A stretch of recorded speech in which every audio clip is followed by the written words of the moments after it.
Bonjour, ici Marie-Ève Lamonde et voici l'info CMA TV en bref. Le député de Montmagny-Lélec-Kamouraska-Rivière-du-Loup, Bernard Généreux, est déçu et peu surpris par le dépôt du budget 2023 du gouvernement Trudeau déposé récemment par la ministre des Finances, Chrystia Freeland. Lors de l'entrevue qu'il nous a accordée, M. Généreux a passé plusieurs minutes à parler des dépenses et déficits du gouvernement fédéral actuel.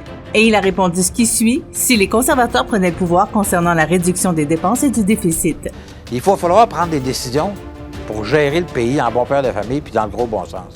C'est ça qui va arriver. Puis le gros bon sens, retenez bien ça, là, c'est le slogan de notre prochaine campagne. Là. La Société des traversiers du Québec annonçait mercredi dernier qu'elle a fait l'acquisition au coût de 85 000 $ du bateau Sauvage-Île auprès de la Société Duvet-Nord pour servir comme embarcation de relève pour les passagers à la traverse de l'île aux Grues et celle de l'île Verte.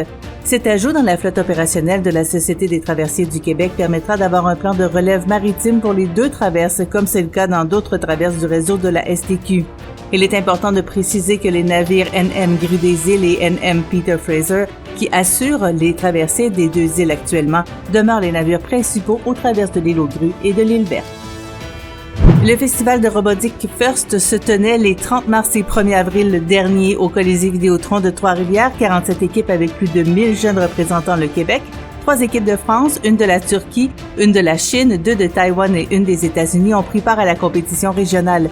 Une équipe de la grande région de Chaudière-Appalaches était sur place pour représenter le centre de service scolaire de la Côte-du-Sud. L'Alliance des Arfans de Sherbrooke, du Ultime de Trois-Rivières et de l'Escouade de Saint-Charles-de-Bellechasse a terminé alliance finaliste du tournoi.